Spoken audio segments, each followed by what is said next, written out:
On this video, I'm going to go over the differences to GMRS versus amateur ham radio for family preparedness.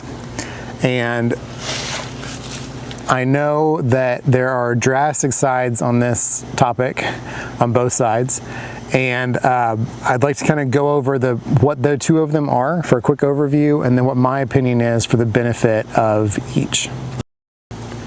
In both GMRS and amateur radio, again, super basic level, there is a handheld and a mobile radio. And your handheld is, for the most part, capped out at about 5 watts.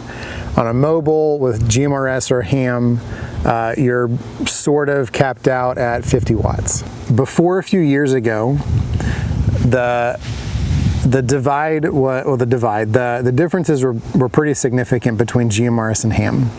You know, you had your old bubble pack radio, yes, you had a little more power, and you know, some people in some places that was very sporadic had repeaters set up. Amateur radio was very different. You had, you know, handhelds, you had mobiles, you had repeaters, and you had repeaters that were linked, and you had, you know, all kinds of stuff. As of a couple of years ago, the difference that's changed is GMRS, not these specifically, but GMRS as a whole, has handhelds and mobiles that are very capable. They have base station kits that you can just buy off the shelf for your home. They have repeaters, very easy to get, you know, some basic 5 watts all the way up to, you know, full 50 watt repeaters. And then they also, being the GMRS community, is starting to have linked repeaters. So just like ham, D-Star, and DMR, and Yaesu, I guess, whatever, there's a bunch in there, P25 and stuff. GMRS are also linked. And you can go on right now, you can go on when they have a net set up on mygmrs.com and listen to those networks. You can listen to them on your laptop and listen to people talk. If you're close to one of those networked repeaters, you can look at the list that's on there once you sign up and ask permission, that kind of stuff.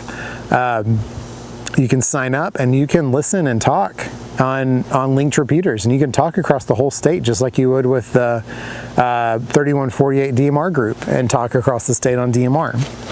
So that separation is getting smaller. That difference is getting smaller between GMRS and ham. Now, yes, I understand that there are so many variations to that statement, that amateur radio has HF and oodles of other stuff. Like, I get that. But on a very basic level, you have a handheld, some kind of base station kind of thing, and a mobile, and point-to-point and some repeaters, and some of those repeaters are even linked probably in your area or pretty close. One big difference that's pretty obvious, I guess, is GMRS is no test, and you pay a fee, and it covers everyone inside your household. Amateur radio is a test, a small fee, and for the test, and it covers you as your one person. And that separation there is where those conversations start to split on stuff. Where some people don't want, they go with well, I don't want the government to know all my stuff. To me, I've been in many aspects of many industries and with many alphabet soups, and someone knows something about you somewhere. It's just not realistic anymore that's the case. I mean, it probably could have been at one point, but I mean, if you've got a cell phone or a debit card, you're on the grid somewhere, right? You're on someone's list. So that's not really, to me, that's not a big argument. I understand that view from some people. So what do you choose from, right? If you're just looking, you want to be able to talk to your loved ones, cell phones go down and internet goes down, and you want to talk, locally within a city, what do you go with? And My personal view is I think everyone, just like CPR, first aid, a booster pack for your car, should have a GMRS family license. That way, at least it's legal. Everybody can go and get a mobile in their car with a little, those little stealth antennas. Midland sells them, like they're really easy.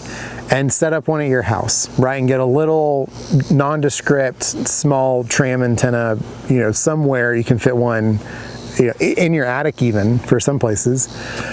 And, and take that. And that way, if the cell phones go down, someone forgets their phone and they're driving someone to school or something, you can still communicate and it's not a big deal. Me saying this as someone that finally had some time this last year to get my my technician license, I still really enjoyed listening to all the ham nets, and when I had time, and just and knowing kind of what's going on and listening to that kind of stuff. And so I was in that GMRS group. My thing is I just didn't have time. Like I just didn't have time to sit down and study. So now I did, and now I have my licensed technician, and I really think, and I thought it too at the time, someone should have a ham radio license, even technician, in your group or your household or your immediate group of friends. It's really helpful to start to know how all that stuff kind of works. And yes, you can do GMRS repeaters and stuff, which is really similar.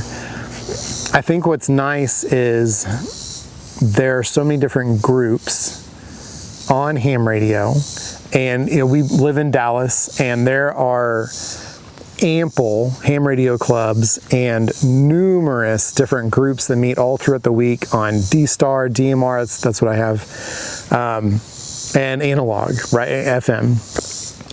And it's just good to know that kind of information's there. And it's just really helpful.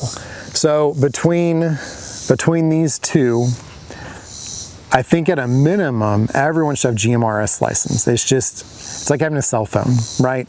I know that if cell phones go down wherever we shop in our general area, just on simplex, like no repeaters needed, Nikki and I can talk.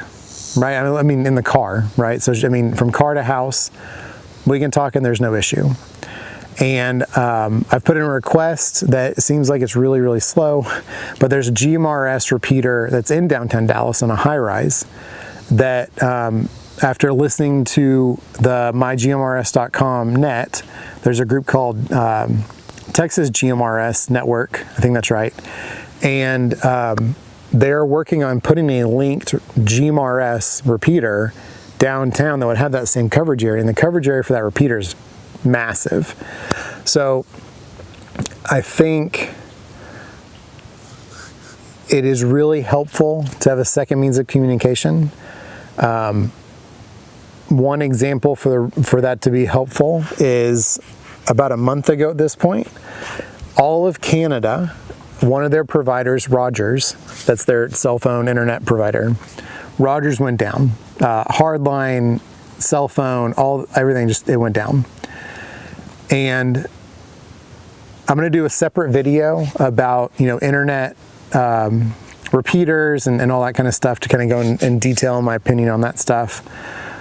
But at the very least, had those phones had gone down, even here, I know that we know the range of even just this bubble pack Midland, and we know where our car can go. We know how far from the house, and it's everywhere for the most part we need to go. And there wouldn't have been an issue, right? It would have been a little different. Like you would have called like old school, 80s, I think, when the car phones were really big. And you would have had to go out to the car to contact and ask questions and stuff, but we could still do it.